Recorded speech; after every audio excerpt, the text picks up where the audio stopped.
তোমরা হয়তো ভাবছো যে এটা কি। তো আমি তোমাদেরকে সবটাই বলবো, তোমরা ভিডিওটা শেষ পর্যন্ত দেখতে থাকো।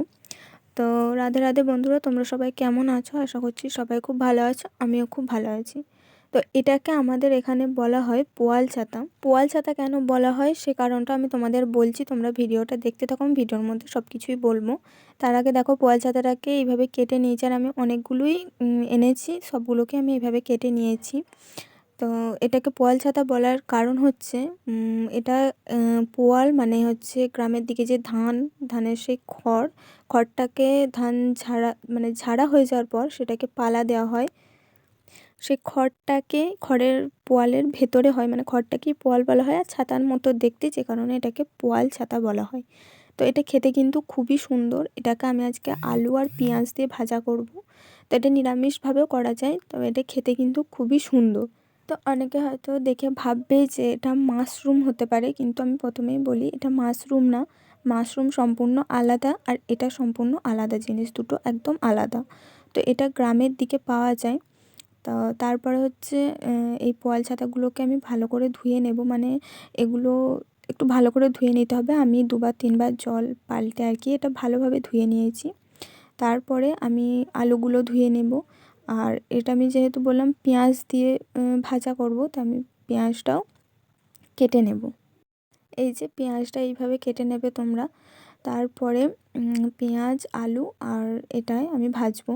তো তারপরে আমি অন্যদিকে কড়াই বসিয়ে দেবো, আর আমি এটা উনুনেই করব। আর কড়াইটা আমাদের বাড়িতে অনেকজন সদস্য, যে কারণে কড়াইটা আমাদের এতটাই বড়। তো কড়াইয়ের মধ্যে আমি সরিষার তেল আর তার মধ্যে জিরে ফোড়ন দিয়ে দিয়েছি। তারপর একে একে আমি আলু আর কেটে রাখা পেঁয়াজগুলো দিয়ে একটু নাড়াচাড়া করে নিয়ে তার মধ্যে ওই পোয়াল ছাতাগুলো দিয়ে দেব। তো আমি এটাকে একটু ভালো করে নাড়াচাড়া করে নেব, তারপরেই ওটা পোয়াল ছাতাটা দেব। আর আমার এখানে আলু একটু বেশি হয়ে গেছিলো। তো আলু বেশি হলে কি হয়, এটার স্বাদটা আর কি বোঝা যায় না, মানে পোয়াল ছাতার যে আসল স্বাদটা সেটাই আমরা বুঝতে পারবো না। তো আসলে ব্যাপারটা হয়েছে, আমার মায়েরা সেদিন মা কাকিমা কেউ বাড়িতে ছিল না, যে কারণে আমরা পরিমাণটা ঠিক বুঝতে পারিনি। তো যাই হোক, তারপরে একে একে আমি সব কিছু দিয়ে নাড়াচাড়া করে নিয়ে স্বাদ মতো নুন দেব। আর যে কোনো ভাজাতে কাঁচা লঙ্কা দেওয়াই বেস্ট, মানে স্বাদটা হয় অনেকটা। যাই হোক, তো কাঁচা লঙ্কাই দিয়েছি আমি, আর স্বাদ মতো লবণ আর হলুদ দিয়ে তারপর ভালো করে নাড়াচাড়া করে নেব। এটাকে একটু ঢাকা দিয়ে দিয়ে ভাজতে হবে, না হলে সেদ্ধ হবে না। তো আমি ভালো করে ঢাকা দিয়ে দিয়ে ভেজে নিয়েছি এটা। তো আমি এটা উনুনে রান্না করছি, তো যে সেই কারণে ভিডিওটা হয়তো একটু অগোছালো বা একটু চারপাশটা একটু একটু নোংরা মতো দেখাচ্ছে, তো তোমরা একটুখানি ম্যানেজ করে নিও। তো যাই হোক, আমি এটা ভিডিও করব কোনো ঠিক ছিল না। তো তারপর আমার বোনই বলল, আর আমার ভাই ভিডিওটা করে দিচ্ছিল। আমি শুধু রান্না করছিলাম। যাই হোক, এইভাবে আমি নাড়াচাড়া করে এগুলোকে একটুখানি ভালো করে ভেজে নেব। তো আমার মোটামুটি কমপ্লিট হয়ে গেছে। এবার এটাকে আমি আস্তে আস্তে তুলে নেব।